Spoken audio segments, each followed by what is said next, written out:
महात्मा के पास एक सज्जन गए, बोले बाबा बोलो। बोले आप रोज कहते हो खुदा की खुदाई, हमें दिखाओ। बाबा बोले खुदा की खुदाई देखी नहीं जाती, समझी जाती। बोले नहीं हमें तो देखना है। बाबा बोले कल लाना। दूसरे दिन गया, बाबा ले गए उसे जंगल में। एक पहाड़ पर खड़े हो गए, नीचे नदी बह रही थी। उस बच्चे से बोले देख ले, ये है खुदा की खुदाई। ये नदी की जो खुदाई है खुदा की खुदाई है। नदी की खुदाई खुदा की खुदाई है। बोला ये कैसे खुदा की खुदाई? तो महात्मा बोले क्या तेरे बाप ने खुदाई है? ये वन तो भगवान ने बनाया। इसीलिए महात्मा लोग वन में जाते थे भजन करने। सब चीज भगवान की बनी हुई, और भगवान की बनी हुई चीजों के बीच में रहकर किसी को भगवान की याद आ जाए तो कोई आश्चर्य नहीं। लेकिन महात्मा बनना कब अच्छा है? बोले अगर दूसरे का बेटा बने तो। महात्मा किसी के घर पहुंच जाए, अरे महाराज बड़े भाग्य आपका दर्शन हुआ, धन्य है आपकी माता, धन्य है आपको जन्म, आपके संत होने से अनेक पुरखे तर गए। महात्मा कहते जब महात्मा होने की इतनी महिमा है तो तुम्हारे 4 बेटे हैं, एक को दे दो, बना देते हैं। अरे महाराज वो कहाँ बनाएंगे? तो महात्मा होना भी अच्छा है और गृहस्थ होना भी अच्छा है। अदल बदल देने में कोई नहीं उसकी सानी। निर्धन धनी, धनी हो निर्धन, ज्ञानी मूढ़, मूर्ख ज्ञानी, सब कुछ अदल बदल देने में कोई नहीं उसकी सानी। और समझदार भी समझ सके ना, ऐसा अजब तरीका है। और जिसको हम परमात्मा कहते, ये सब खेल उसी का है।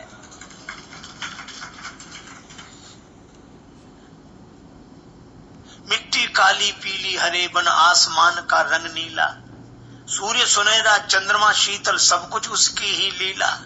और सबके भीतर स्वयं छिप गया, सृजनहार सृष्टि का है। जिसको हम परमात्मा कहते, ये सब खेल उसी का है। क्षण भर को भी नहीं छोड़ता, सदा हमारे साथ में है। काया की श्वासा डोरी का तार उसी के हाथ में है। हंसना रोना मरना जीना सब उसकी मर्जी का है। जिसको हम परमात्मा कहते, ये सब खेल उसी का। राजेश्वर आनंद अगर सुख चाहो तो मानो शिक्षा, तज अभिमान मिला दो उसकी इच्छा में अपनी इच्छा। यही मुक्ति का भाव है प्यारे, यही भक्ति का भाव है प्यारे, और सूत्र यही मुक्ति का है। इस संसार की गतिविधियों पर नहीं अधिकार किसी का है। जिसको हम परमात्मा कहते, ये सब खेल उसी का है। भगवान शंकर कहते हैं ज्ञानी मूढ़ न कोई, यही जब रघुपति करें जस सो तस तेहि क्षण होए। नारद जी सोचते हैं भगवान का नाम भजन करूं। अब भजन करने के लिए बैठने का मन है, ये भाव है, और भाग्य पीछे लगा है। नारद जी को महाराज दक्ष ने श्राप दिया था। दक्ष महाराज के बेटे तपस्या करने जाते, लौट कर आते, रास्ते में नारद जी मिल जाते। दक्ष सुतन उपदेश जाई। नारद जी कहते कहां जा रहे हैं? और कहां गए थे? तपस्या करने। अब कहां जा? अब संसार में विवाह करेंगे, परिवार बढ़ाएंगे, माता पिता की सेवा करेंगे। नारद जी कहते इतना बढ़िया तपस्या का जीवन छोड़कर काहे को झंझट में पड़ने जा रहे? वो भी तो छूटे गई। तो जब वो बाद में छूट नहीं तो शुरू ही काहे करते हो? और नारद जी समझाएं और समझ में ना आवे। दक्ष के बेटे वहीं से लौट जाते। अब दक्ष को लगता है कि बेटे जाते तो हैं, लौट कर आते नहीं। किसी ने कहा नारद जी मिल जाते हैं उन्हें।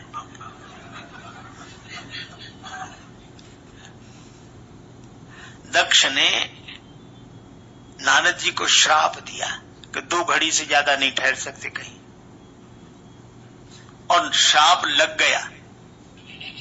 कथा बड़ी अद्भुत है। गृहस्थ का श्राप विरक्त को लग गया, दक्ष का श्राप नारद जी को लग गया। भाई क्यों लग गया? देखो, महात्मा होना बड़ी अच्छी बात है, लेकिन आप यह सोचो कि अगर सभी लोग महात्मा हो जाएंगे तो महात्मा बनने बंद हो जाएंगे कि नहीं?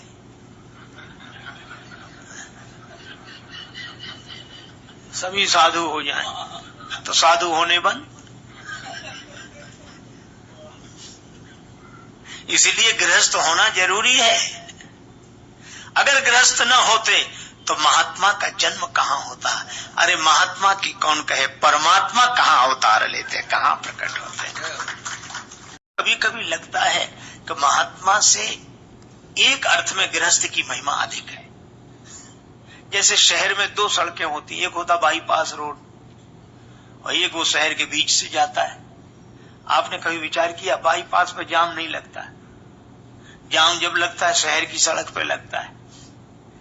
तो जिस पे जाम लगता हो ऐसी सड़क से शहर पार करना कठिन है। बाईपास रोड तो खाली है, वो तो वैसे ही निकल ही जाते वहां से लोग। तो जो महात्मा कौन? बोले जो संसार रूपी शहर के बाईपास रोड से निकले, और गृहस्थ वो जो संसार के बीच से निकले जहां जाम लग रहा हो। आप विचार तो करो, धन्य है वो गृहस्थ ये अपनी गाड़ी लिए है, जाम लगा है, पीछे वाला हॉर्न दे रहा है, वो बढ़े तो तब जब आगे वाला बढ़े। मोटरसाइकिल वाले, स्कूटर वाले बुरी निगाह से देखते जा रहे हैं, गाली देते जा रहे हैं, वो शीशा चढ़ाए किसी की नहीं सुनता पड़ा है। उस बेचारे को जब मौका मिलेगा तब गाड़ी बढ़ा लेगा, थोड़ा मौका मिलेगा फिर गाड़ी बढ़ा लेगा, है? और ऐसे शहर पार करके आखिर में उसी सड़क से जाकर मिल जाता है जिस सड़क से बाईपास रोड से महात्मा आ रहे हैं। इसलिए धन्य है ऐसा गृहस्थ जो अपने जीवन के कर्तव्यों का पालन करते हुए थोड़ा थोड़ा बढ़कर उसी सड़क से मिल जाता है जो सड़क संतों के आवागमन के लिए है। इसलिए गृहस्थों की महिमा है। एक सज्जन बोले ये तो बेकार की बात आप करते हो, संतों की महिमा, गृहस्थों की क्या महिमा? ये माया जाल में फंसे हुए, ये नरक में पड़े हुए। अच्छा वो तो ऐसी बात करें भी और बेचारे गृहस्थों को भी लगे कि हम माया में फंसे हैं, हम इसमें फंसे हैं, हम उसमें हैं। और मैं निवेदन करता हूं कभी मत सोचो ऐसा। तो हमने कहा कि गृहस्थ की कोई महिमा नहीं। बोले नहीं, महात्मा न होते तो गृहस्थ को शिक्षा कौन देता? बोलो बोलो। वो सोच रहे थे इस प्रश्न का कोई उत्तर नहीं। हमने भी उन्हीं की शैली में कहा कि ये तो ठीक है कि महात्मा न होते तो गृहस्थ को शिक्षा कौन। हाँ, तो हमने कहा ये बताओ कि गृहस्थ न होते तो संत को भिक्षा कौन देता? बोलो। महात्मा से अगर गृहस्थ को शिक्षा मिलती है तो गृहस्थ से महात्मा को भिक्षा मिलती है। हाँ, ये महात्मा इतने ठाठ बाट, इनकी कोई फैक्ट्रियां चल रही है?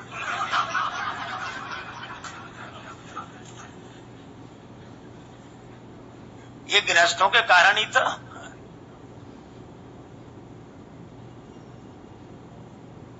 अगर वो संत गृहस्थ को शिक्षा देते हैं तो गृहस्थ संत को भिक्षा देता है।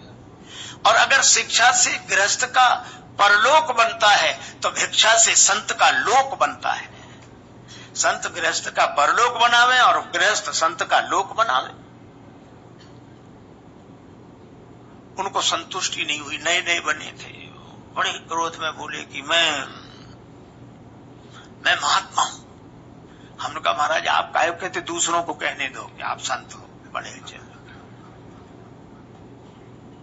और चिढ़ गए। हमने कहा अच्छा क्या विशेषता है आपकी बताओ। तो बड़े क्रोध में बोले मैंने विवाह नहीं किया। तो हमने व्यंग में कहा, हमने महाराज विवाह किया नहीं कि हुआ नहीं।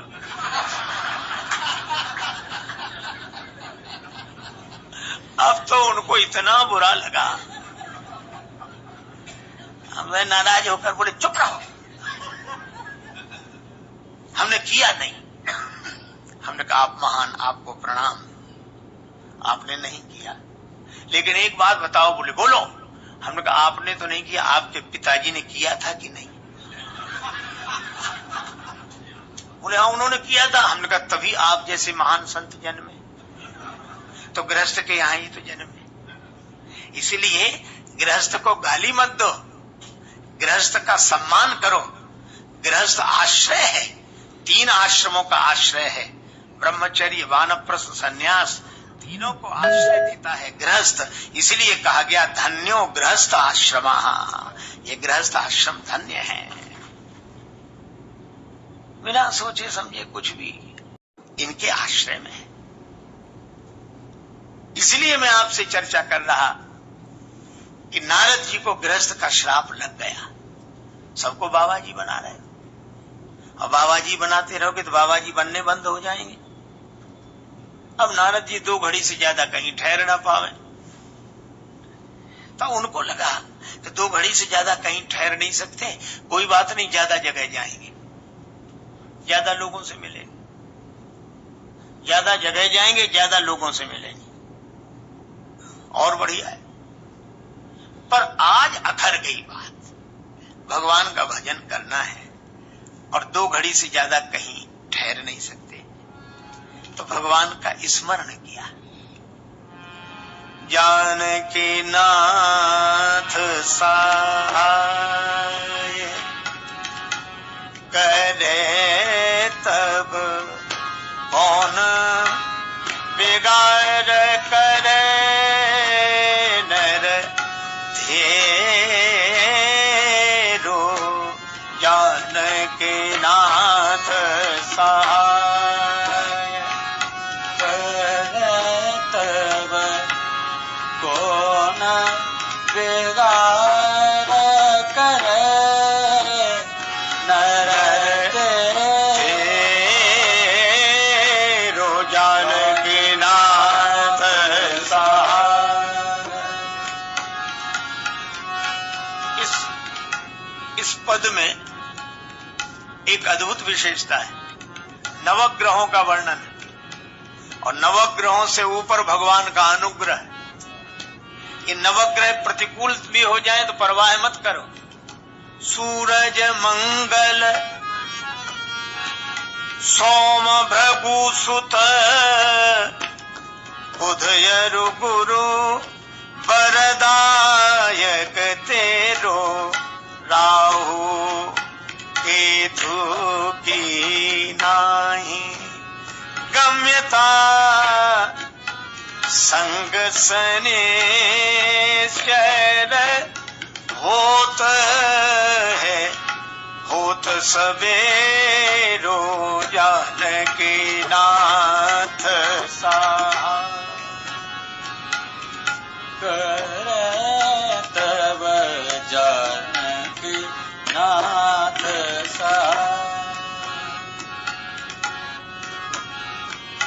कौन बिगाड़ करे नर तेरो नाथ सहाय। जानकी नाथ सहाय करे तब कौन बिगाड़ करे नर तेरो। जानकी नाथ सहाय नाथ सहाय सहाय नाथ सहाय सहाय नाथ सहाय सहाय। भगवान की कृपा सुमिरत हरि शाप गति बाधी। भगवान का स्मरण करते ही साप की गति अवरुद्ध हो गई। नारद जी बैठ गए और बैठते ही सहज विमल मन लागी समाधि। पवित्र मन, भगवान का भरोसा, समाधि लग गई। अब मुनिगति देख सुरेश डेराना। ये देवराज इंद्र को बड़ा डर, इतना तो किसी साधारण आदमी को नहीं होता जितना इन्हें डर रहता है। इंद्र को, इन्हें बराबर यही डर रहता कोई हमारा पद तो नहीं लेने वाला है, गद्दी लेने वाला तो नहीं है। नारद जी इसीलिए तपस्या कर रहे हैं कि इंद्र हो जाए, इनकी तपस्या भंग करो। काम को बुलाया, काम ही बोल कीन सन माना। काम आया, कामदेव ने कहा कि हमें काम दो।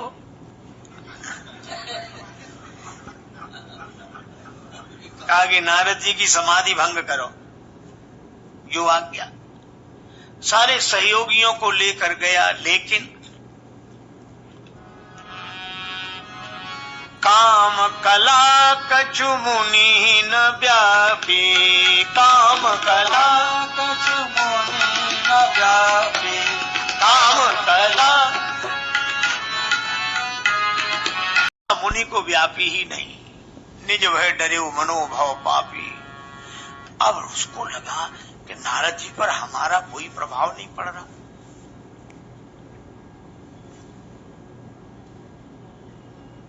अच्छा एक बात बताओ, नारद जी पर क्यों नहीं पड़ रहा काम का प्रभाव? इसलिए नहीं पड़ रहा, सीमे की चापी सकई को तासु, पड़ रखवार रमापति जासु, सीमी की चापी सकई को,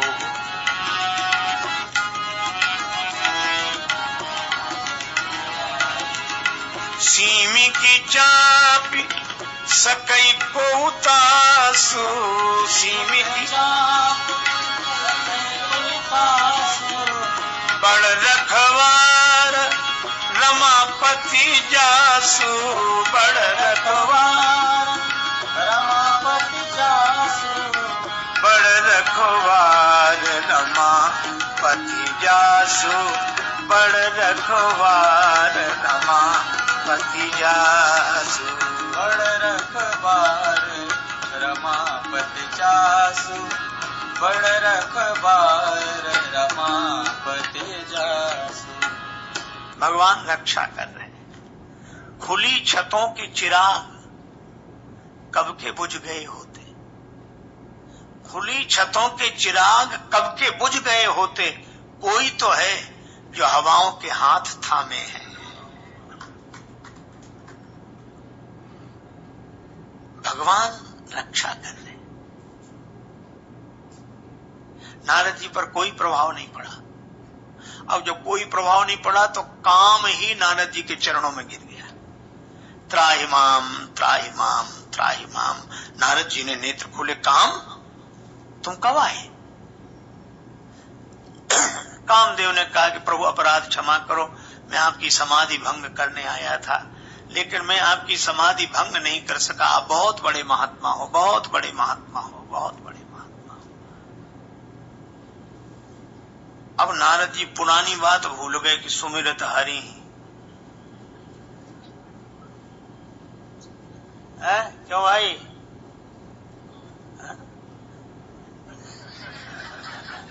काम कला कज मुनि न व्यापी।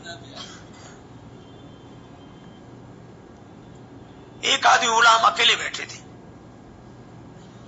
अकेले निहत थे, कुछ नहीं कर रहे थे, और बड़े बड़े लोग आए बंदूक लेकर, तीर लेकर, बाण छोड़े, गोले छोड़े, और हमारा कुछ नहीं बिगड़ा। अच्छा, तुम्हारा कुछ नहीं बिगड़ा? तीर छोड़े, गोले छोड़े, पर्ची वाले छोड़े, हाँ कुछ नहीं बिगड़ा। कहाँ बैठे थे? हम किले के भीतर, दीवारें दरवाजे बंद, बाहर से करते रहे। अब इस आदमी से पूछो कि इसमें तुम्हारी महिमा है कि किले की? अच्छा, किला ना होता फिर बच जाते।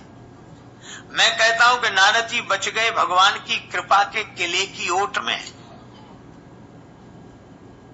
और नारद जी क्या मानने लगे? वाह रे, हम अब भूल गए भगवान को। हम बड़े कमजोर हैं ये गुब्बारे, ये थोड़ी सी हवा में फूल जाते हैं। बड़े कमजोर हैं ये गुब्बारे जो थोड़ी सी हवा में फूल जाते हैं, और जमीन से थोड़ा ही ऊपर उठते ही अपनी औकात भूल जाते हैं।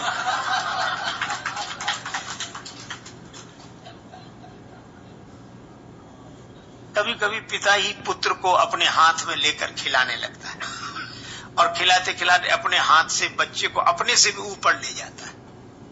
अब बालक को पिता की भुजाएं देखनी चाहिए, पिता को देखना चाहिए कि इन्हीं के कारण ये ऊंचाई मिली है, लेकिन बालक पिता की तरफ नहीं देखता, वो आकाश की तरफ देखता। उसे लगता हम ही हम है, हम ही हम है, हमारे जितना ऊंचा कोई नहीं, हम ही हम है, हम ही हम है।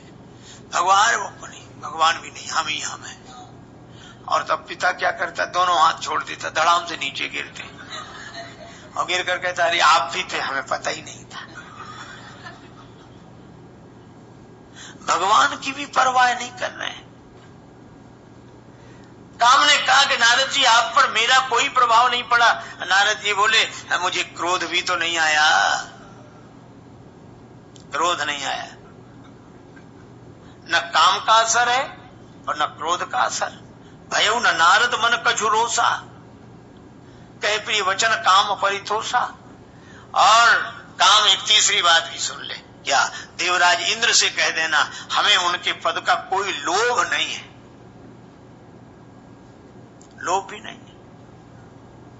न काम है, न क्रोध है, न लोभ है, तीनों नहीं है। श्री नारद जी को भ्रम हो गया। हम लोगों को कई बार भ्रम हो जाता कि हमें कुछ है ही नहीं। और जैसे ये भ्रम होता वैसे ही भगवान कोई ऐसी लीला कर देते हैं नारद मोह की तरह, पता लगता कि अरे ये भी है। यही आशा व्यक्ति रखता है कि भगवान की कथा सुनने को मिलेगी, क्योंकि संत है ही वो जो गावई सुनई सदा मम लीला। और नारद जी आए, भगवान शंकर ने स्वागत किया, बड़े प्रसन्न हुए कि आज मेरे घर देवर श्री नारद जैसे संत पधारे हैं, आज तो हमें श्री राम कथा सुनने को मिलेगी। नारद जी बोले, बाबा आजकल हम नई कथा करने लगे। भगवान शंकर सोचने लगे, कथा तो पुरातन है, नित्य नूतन है, ये नई कथा कैसी? नई कथा? हाँ, शंकर जी रामचरित सुनने को बैठे थे और नारद बाबा ने मार चरित रही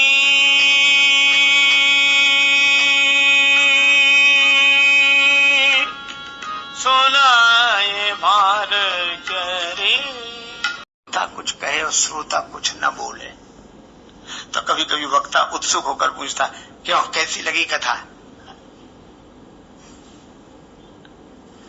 शंकर जी बोले, कथा कैसी लगी ये तो मैं नहीं कह सकता, पर एक निवेदन करूंगा। हाँ हाँ बोलो। जैसे यह कथा हमें सुनाई, किसी और को मत सुनाना।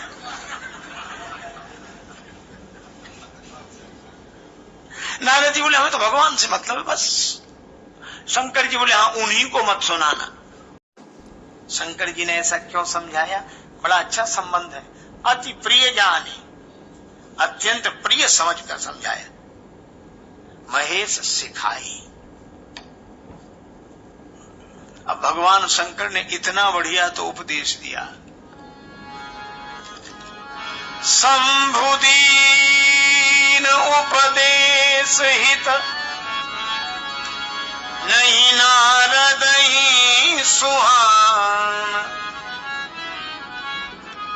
नारद जी को अच्छा नहीं लगा भरद्वाज कौतुक सुनहु, हरि इच्छा बलवान। नारद जी को शंकर जी की सीख अच्छी नहीं लगी, हरि इच्छा बलवान।